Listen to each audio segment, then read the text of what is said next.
In the 1920s, America was buzzing with opportunity. Immigrants poured in, seeking the American dream. But for Charles Ponzi, that dream came wrapped in deception. With the promises of astronomical returns, Ponzi lured thousands into his web of lies, creating a scheme so devastating that his name became synonymous with financial fraud. First World War that Ponzi hatched his get-rich-quick scheme. The gimmick, something called international reply coupons, a way to prepay foreign postage for mail. Because of a currency exchange quirk, Ponzi's coupon, bought at a low price overseas, could be cashed in for a higher amount here in the United States. Charles Ponzi, born in Italy in 1882, he later immigrated to America in 1902 with $2.50 in cash and $1 million in dreams. However, his $1 million dream had to wait. He would go on to become a fruit peddler, a dishwasher, a waiter, and a schemer to which the likes of the Eastern Seaboard had yet seen. After bussing tables in New York City and painting signs in Florida, Ponzi headed for Montreal, where he worked in a bank. While working as a teller at Montreal's bank Zorasi for Italian immigrants, the bank turned a profit by charging high interest rates to its customers. This would be where Ponzi first came across the concept of taking money deposited in newly opened accounts to fund fake investments. After the bank collapsed, Ponzi went on a spree of forging checks from previous bank customers, but was finally caught and sentenced to 3 years at St. Vincent de Paul Federal Penitentiary. Ponzi was once again penniless. In August of 1919, inspiration struck while Ponzi was opening a letter from a Spanish business correspondent. Inside, he found an international postal reply coupon. The coupon was issued by a Spanish post office and could be redeemed for a U.S. postage stamp. Because of a change in Spanish currency, the U.S. stamp was worth 10% more than Ponzi's colleague had paid for it. Ponzi decided to exploit the system. He would buy massive quantities of stamp coupons in countries with weak economies and redeem them in countries with strong economies. Because international treaties determined the redemption rate, Ponzi's plan didn't seem to violate any laws. Naming his scheme the Securities Exchange Company, Ponzi decided to bring on investors. But first, he trained a squad of sales agents who pitched the scheme to potential investors. These salesmen pulled in a 10% commission for every investor they brought in, and hired sub-agents to pull in yet more investors for a 5% commission. Ponzi's scheme began with something seemingly harmless, international postal reply coupons. But Ponzi saw a loophole, a way to make millions off the system. He claimed he could buy these coupons in countries with weaker currencies and redeem them in the United States for profit. The concept was called arbitrage. But in reality, Ponzi wasn't profiting from the coupons. He was paying off old investors with money from new ones. Word spread quickly, and in just a few months, Ponzi raised over $15 million from eager investors, promising a 50% return in just 45 days.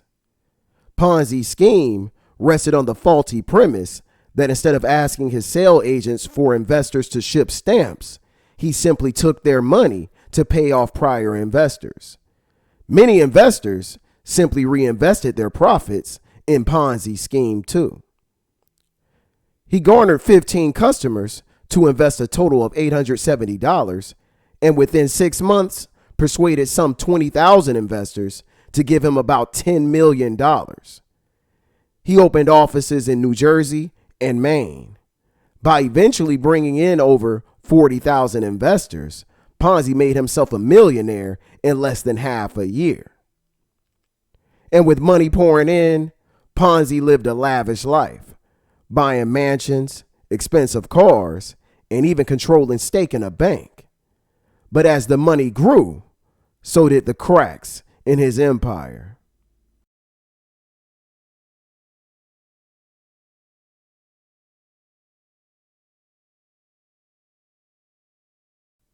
By mid-1920, questions began to surface. How was Ponzi making such consistent profits? William Miller, who stole over $1 million from investors in 1899, was baffled by Ponzi. Investigators and skeptical reporters began digging deeper. Federal investigators audited Ponzi's books, suspicious that his scheme violated the law. In his defense, Ponzi said, "My secret is how to cash the coupons. I do not tell it to anyone. Let the United States find out if it can." As the feds continued to investigate Ponzi, his own publicist turned against him. Ponzi had hired William McMasters to promote the Securities Exchange Company, but instead, McMasters uncovered Ponzi's fraud. After examining Ponzi's financial records, McMasters discovered the only money he had in his hands, as of right now, was the money taken from investors. The huge profits that he discussed so gleefully were mythical and non-existent.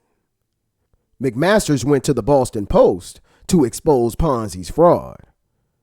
On August 2nd, 1920, the Post ran the article McMasters called "The Expose of Ponzi's Fantastic Story." The Boston Post expose ignited a frenzy. Federal authorities raided Ponzi's office. They didn't find the massive number of stamped coupons required to pay off investors legally. They did, however, find 86 counts of mail fraud. Ponzi mailed investment updates to his investors, updates that were not legit. See, Ponzi was running a scheme built entirely on lies. He didn't see his investors as victims, even if they never got anything for it. Ponzi declared after his conviction, it was cheap at that price.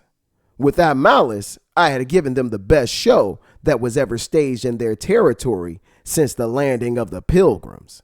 It was easily worth $15 million to watch me put everything over. Ponzi's empire collapsed in August 1920.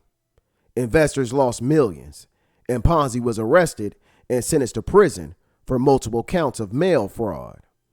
But even behind prison bars, Ponzi's schemes didn't end. His audacity and deceit knew no bounds. The scammer served 3.5 years in a federal prison for history's first Ponzi scheme. After he was paroled in 1925, he was sentenced to 9 years in state prison on further fraud charges. While out on bail for this charge, Ponzi escaped to sell Florida swampland under a false name. He would jump bail once more, fleeing to Texas and signing aboard as a seaman on an Italian freighter before authorities picked him up in New Orleans. When he finally left jail in 1934, he was deported back to Italy.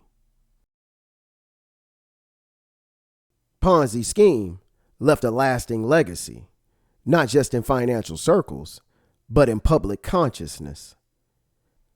Today, his name is immortalized in every fraudulent investment scheme that follows the same blueprint. From Bernie Madoff to modern crypto scams, Ponzi's deception lives on. Fraud, greed, betrayal, the ingredients of every great financial scandal. Join us next time on Money Heist Files as we uncover the secrets behind Bernie Madoff's billion-dollar Ponzi empire. If you're fascinated by the art of deception and financial intrigue, don't forget to subscribe and stay tuned for more.